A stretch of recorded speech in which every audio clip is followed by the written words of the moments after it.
Next आता है हमारे पास इन्हीलेशन एनेस्थीसिया का मोड ऑफ एक्शन क्या होता है हमारे पास। सही है, हमारे पास जितने भी एनेस्थीसिया के जनरल एनेस्थीसिया होते हैं उनके लिए कोई भी हमारे पास कोई भी स्पेसिफिक रिसेप्टर आइडेंटिफाई नहीं हुआ। सही है, लेकिन ये फैक्ट है कि डिफरेंट डिफरेंट कंपाउंड्स जो होते हैं वो आर्ग्यू करते हैं डिफरेंट सिंगल रिसेप्टर के ऊपर। सही है, हमारे पास डिफरेंट मॉलिक्यूलर मैकेनिज्म कंट्रीब्यूट करते हैं for the activity of journal anaesthesia. सही है, क्लिनिकली हमारे पास जब हम एनेस्थीसिया देते हैं तो हमारे पास जो कंसंट्रेशन होती है न्यूरोट्रांसमीटर की, उसके अंदर हम गाबा ए रिसेप्टर को हम क्या करते हैं, उसकी सेंसिटिविटी को इंक्रीज करवा देते हैं कि जो हमारे पास इनहिबिटरी न्यूरोट्रांसमीटर है गाबा, उसका रिलीज ज़्यादा हो। एनेस्थीसिया के केस के अंदर हम हमेशा ही इनहिबिटरी न्यूरोट्रांसमीटर के लेवल को बढ़ाते हैं, कभी भी एक्साइटेटरी के लेवल को नहीं बढ़ाएंगे। सही है, क्योंकि हमें सिडेशन चाहिए, बंदे को एनास्थाइज करना है हमने। सही है, क्लोरीन का इन्फ्लक्स होगा हमारे पास और हाइपरपोलराइजेशन की कंडीशन न्यूरॉन के अंदर क्या होगी, अराइज होगी।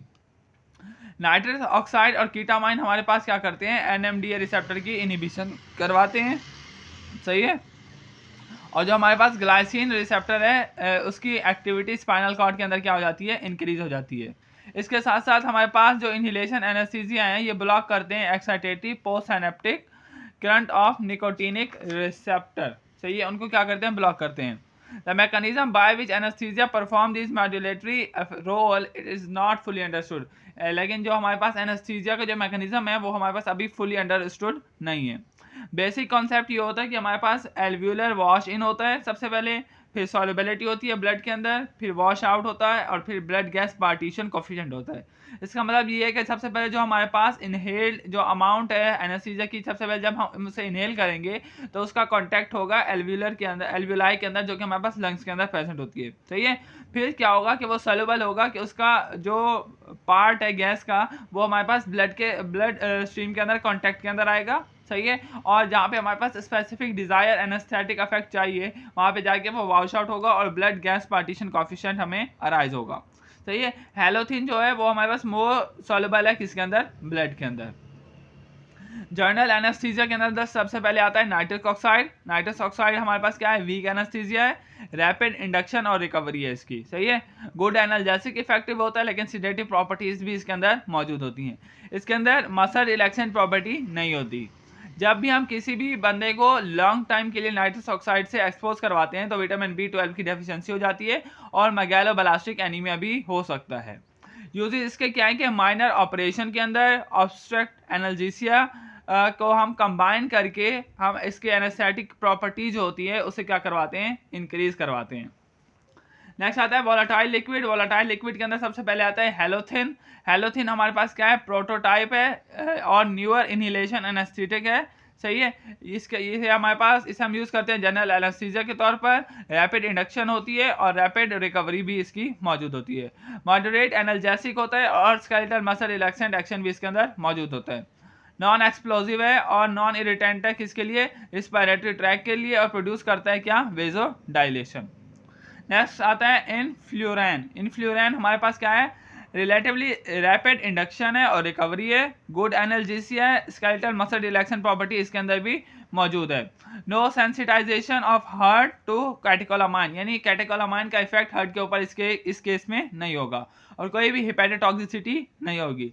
डिसएडवांटेज ये है कि ये हमारे पास सीएनएस को स्टिमुलेट करवाता है, यानी एक्साइटेटरी इफेक्ट प्रोड्यूस करवाता है अगर हम इसे हाई डोज के अंदर देंगे।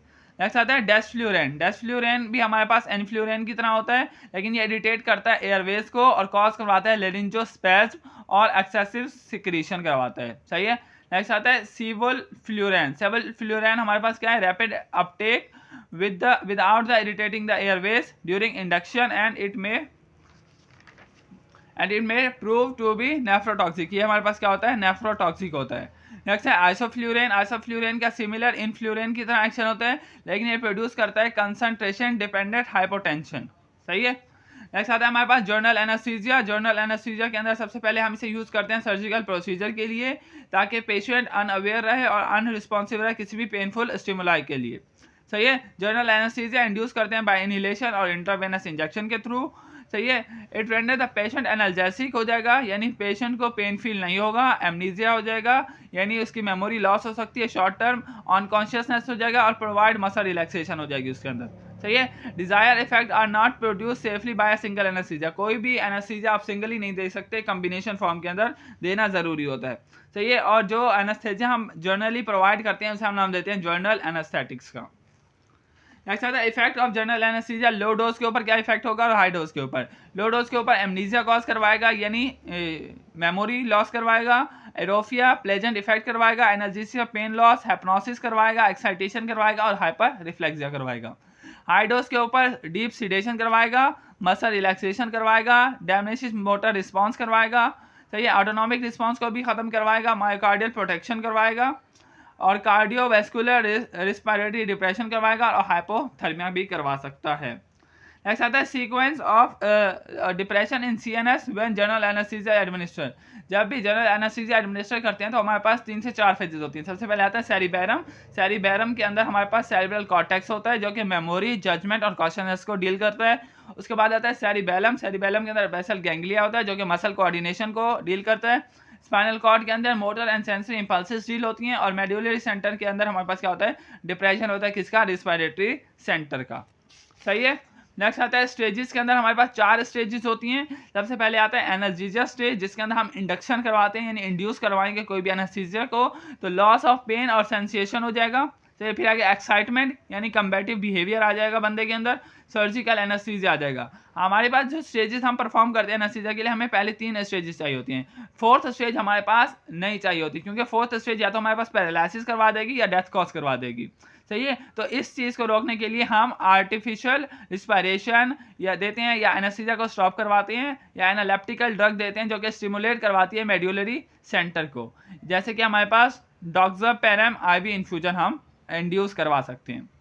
नेक्स्ट आता है प्री एनेस्थेटिक मेडिकेशन, यानी एनेस्थेसिया प्रोवाइड करने से पहले कौन कौन सी मेडिकेशन ज़रूरी हैं। सही है। और ये क्यों ज़रूरी होती हैं कि हमारे पास सेफर और मोर एग्रेलेबल रिस्पॉन्स हो सके किसकी तरफ से, पेशेंट की तरफ से। इसका एम क्या होता है कि ये रिलीफ करवाती है एंजाइटी से, amnesia for the pre and post operative event. सही है। एनाल्जेसिया पेन रिलीफ प्रोवाइड करती है, डिक्रीज सेक्रीशन को डिक्रीज करवाती है, एंटी इमेटिक इफेक्ट होता है कि वॉमिटिंग वगैरह ना आए, डिक्रीज करवाती है एसिडिटी को और वॉल्यूम ऑफ गैस्ट्रिक जूस भी क्या करवाती है, डिक्रीज करवाती है।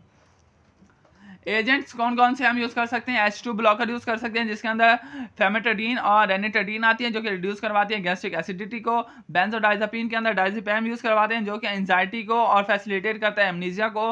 ओपियोइड्स के अंदर फेंटानाइल और नॉन ओपियोइड के अंदर एसिटामिनोफेन यूज़ करते हैं जो कि एनाल्जेसिया यानी पेन रिलीफ करवाता है। एंटी हिस्टामिन के अंदर डायफिन हाइड्रामीन देते हैं जो कि एलर्जी को रिड्यूस करवाता है।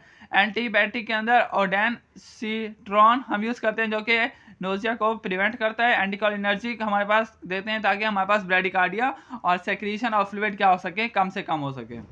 इसके मेरिट्स क्या होते हैं कि ये फैसिलिटेट करता है स्मूथ इंडक्शन ऑफ एनेस्थीसिया, यानी एनेस्थीसिया को स्मूथली इंड्यूस करवाया जाए, लोअर रिक्वायर्ड एनेस्थेटिक डोज और एनेस्थेटिक डोज भी हमारे पास क्या हो, कम से कम हो।